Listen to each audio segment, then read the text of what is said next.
नाज़रीन, भारत के बहुत से इलाकों में आर्म्ड मूवमेंट्स चल रही हैं। इनमें से कुछ आज़ादी की तहरीकें हैं और कुछ का मकसद भारतीय हुकूमत का खात्मा करना है। ये मूवमेंट्स ईस्ट में मिजोरम से लेकर वेस्ट में पंजाब और कश्मीर तक फैली हुई हैं। इनमें सबसे बड़ी तहरीक माओइस्ट तहरीक है, जिसे नक्सलाइट भी कहा जाता है। इस तहरीक ने भारतीय हुकूमत की नींदें उड़ा रखी हैं। ये तहरीक 1967 में मगरबी बंगाल के इलाके नक्सलबाड़ी में किसानों की एक बगावत के तौर पर उभरी थी। इस तहरीक का मकसद गरीब किसानों को जमीन की दोबारा तकसीम और समाजी और मुआशी इंसाफ की फराहमी था। इसकी वजह यह थी कि जमींदार गरीब किसानों पर बहुत जुल्म करते थे। भारतीय हुकूमत उन्हें रोकने के लिए कुछ नहीं कर रही थी। मजबूर होकर इलाके में माओ नजरियात रखने वाले लोगों ने हुकूमत और जमींदारों के खिलाफ हथियार उठा लिए। ये बगावत बढ़ते बढ़ते एक बड़ी माओइस्ट मुसल्लह तहरीक में तब्दील हो गई। इस तहरीक के दो बड़े ग्रुप्स पीपल्स वॉर ग्रुप और माओइस्ट कम्युनिस्ट सेंटर थे। कई बरसों तक ये भारतीय सिक्योरिटी फोर्सेस के खिलाफ अलग अलग लड़ते रहे, लेकिन 2004 में ये दोनों ग्रुप्स इकट्ठे हो गए और उन्होंने communist party of India Maoist यानी सीपीआई के नाम से एक मुश्तरका तंजीम कायम कर ली। नक्सल बागियों का बुनियादी मुतालिबा ये है कि देहात में लैंड रिफॉर्म्स की जाएं, किसानों पर हुकूमत और जमींदार जो जुल्म करते हैं उनका खात्मा किया जाए और सोशल जस्टिस को आम किया जाए। वो समझते हैं कि ये मकसद तब ही हल हो सकता है जब वो भारतीय हुकूमत को खत्म करके पूरे भारत का कंट्रोल संभाल कर इसे अपनी मर्जी की रियासत बना देंगे, यानी एक ऐसी रियासत जो चीन में माओ ज़ेडुंग की हुकूमत की तरह एक कम्युनिस्ट हुकूमत होगी। चीनी रहनुमा माओ भी किसानों की मदद से ही इनकलाब में आए थे और भारत के नक्सल बागी भी उन्हीं के नजरियात से मुतासिर हैं, इसलिए उन्हें माओ नवाज बागी कहा जाता है। नक्सल बागी या माओ बागी अपने जेरे कंट्रोल इलाकों में अदालतें भी लगाते हैं। इन अदालतों में जमींदारों और अवाम दुश्मन सरकारी मुलाजमों पर मुकदमात चलाकर उन्हें सजाएं सुनाई जाती हैं। नक्सल बागी पर इंडिया में बहुत सी फिल्में भी बन चुकी हैं। इनमें 2008 की मशहूर जमाना फिल्म चमकू भी शामिल थी। इस फिल्म में बॉबी देओल ने मरकजी किरदार अदा किया था।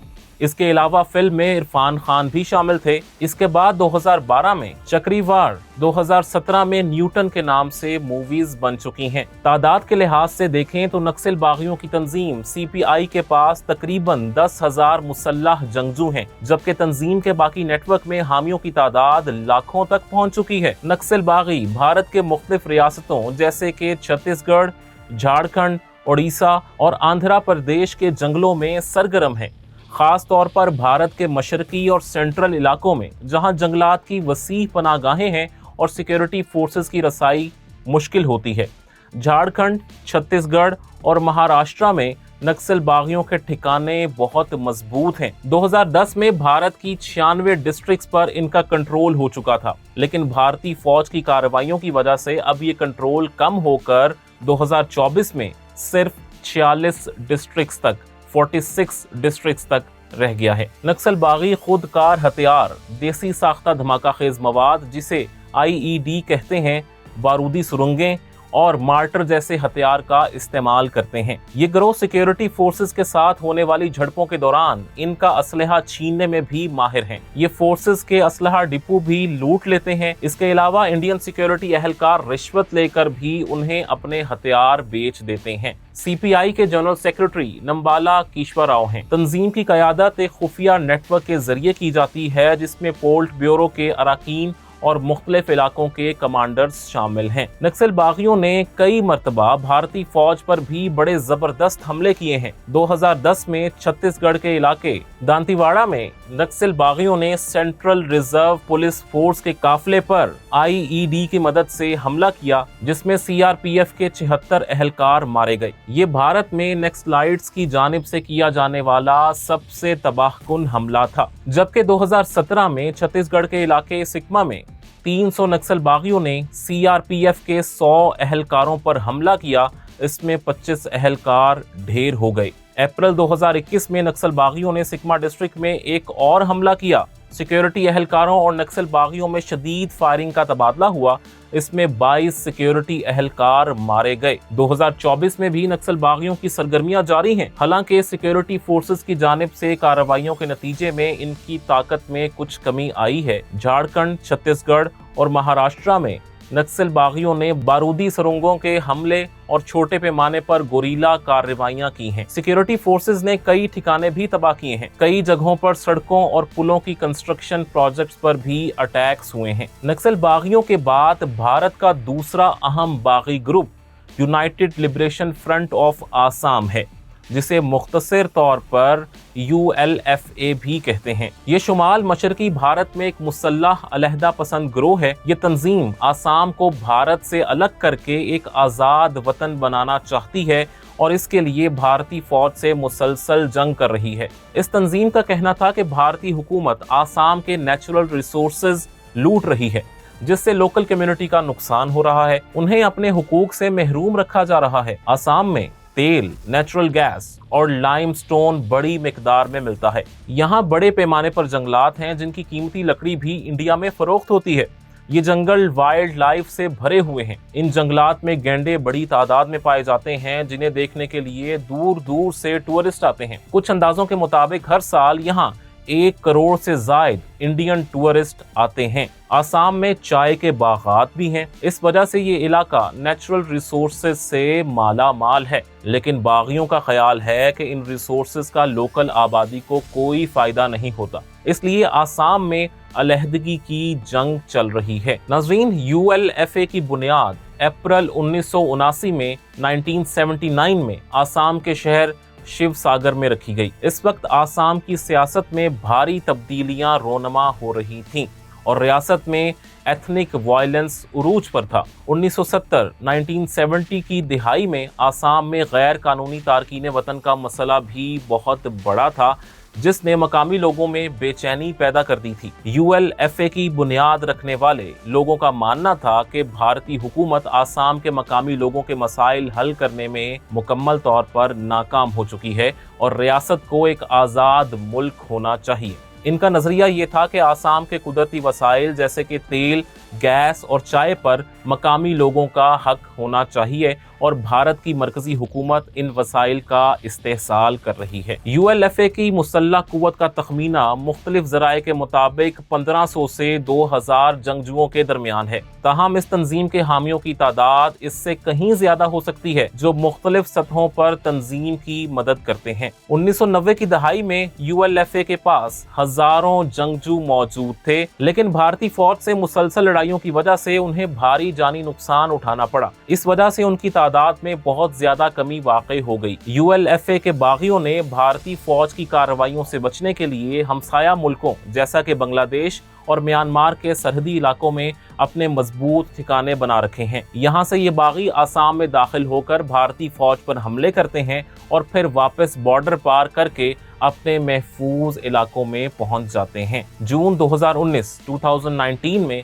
भारतीय फौज ने म्यांमार आर्मी के साथ मिलकर सरहदी इलाकों में 3 हफ्तों का ऑपरेशन भी किया। इसे ऑपरेशन सनराइज का नाम दिया गया था, लेकिन इस ऑपरेशन के बावजूद बागियों की एक्टिविटीज बंद नहीं हो सकी। आगे बढ़ते हुए आपको बताते हैं कि ULFA के 2 बड़े धड़े हैं। पहला धड़ा ULFA आजाद और दूसरा ULFA पुरअमन मुज़ाकराती धड़ा है। ULFA आजाद ही दरअसल इस तंजीम का मिलिट्री विंग है जो भारत से जंग कर रहा है। इस धड़े की क़यादत परेश बरूहा के हाथ में है। वो इस तंजीम के मोस्ट सीनियर और फाउंडिंग मेंबर हैं। परेश बरूहा भारतीय कार्रवाइयों से बचने के लिए म्यांमार शिफ्ट हो गए थे। मशहूर है कि वो म्यांमार और चाइना के बॉर्डर पर किसी इलाके में रूपोश हैं। परेश बरूहा का धड़ा भारतीय हुकूमत के साथ मुज़ाकरात के खिलाफ है और वो मुसल्लह जिद्दोजहद पर यकीन रखता है। दूसरी तरफ अरविंदा राजखुवा ULFA मुज़ाकराती धड़े की क़यादत कर रहे हैं।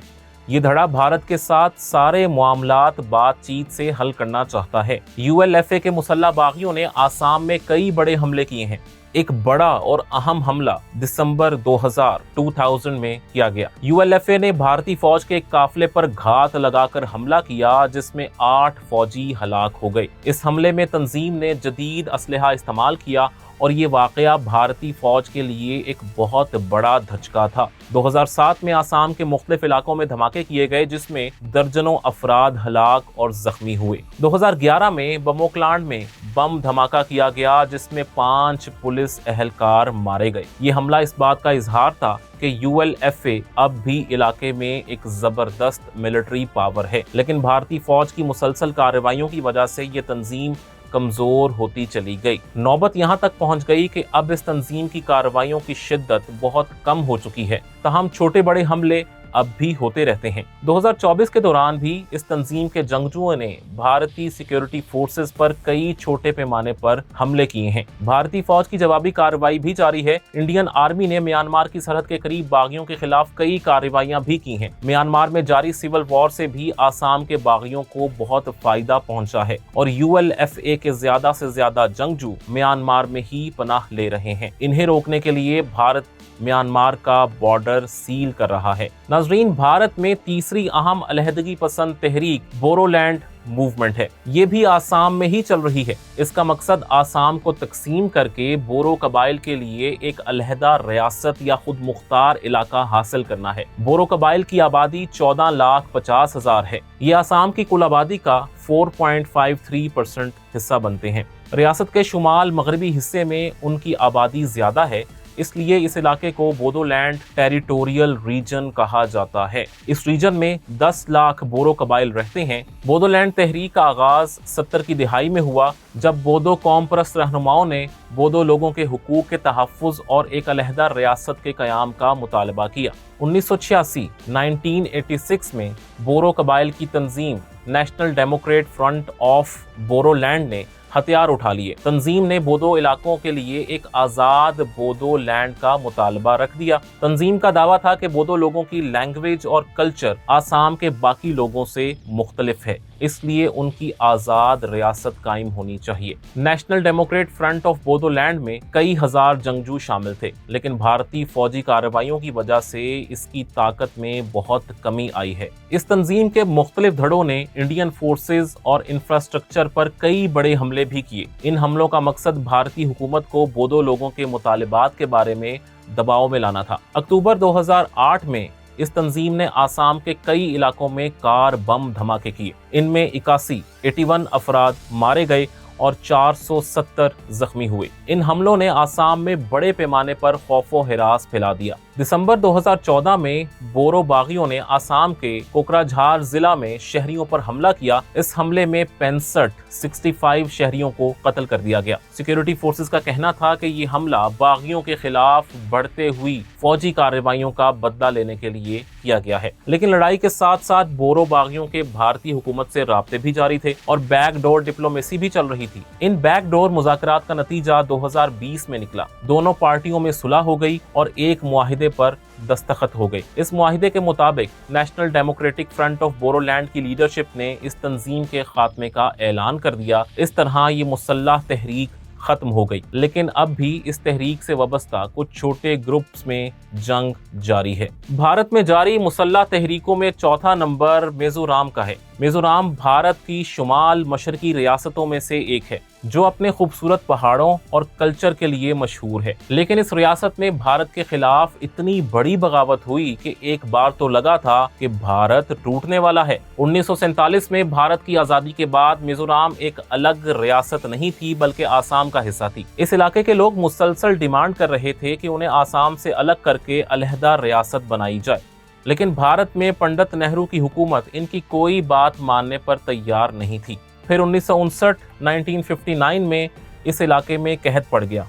लोग भूख से मरने लगे, लेकिन हुकूमत की तरफ से इनकी कोई खास मदद नहीं की गई। मजबूर होकर लोकल्स ने 1961 में अपनी मुसल्लह तंजीम मेजो नेशनल फ्रंट के नाम से बना ली। इस तंजीम ने हुकूमत से बार बार मुतालबा किया कि हमें अलग रियासत का दर्जा दिया जाए, लेकिन भारतीय हुकूमत के कानों पर जूं तक ना रेंगी। भारत से मायूस होकर मेजो बागियों ने पाकिस्तानी हुकूमत से राब्ता किया और भारत से आज़ादी की जंग के लिए लिए तैयारियां शुरू कर दी। 1960 की दिहाई में बांग्लादेश पाकिस्तान का हिस्सा था और ईस्ट पाकिस्तान कहलाता था। ईस्ट पाकिस्तान से पाकिस्तानी हुकूमत ने मेजो बागियों की भरपूर मदद की। इस मदद के जरिए मेजो नेशनल फ्रंट ने पूरी रियासत को आजाद कराने का मंसूबा बनाया। फरवरी 1966 में जब भारत पर इंदिरा गांधी की हुकूमत थी तो मेजो बागियों ने अपने बड़े हमले का आगाज किया। उन्होंने हुकूमती इदारों और सरकारी मुलाजिमीन पर हमले किए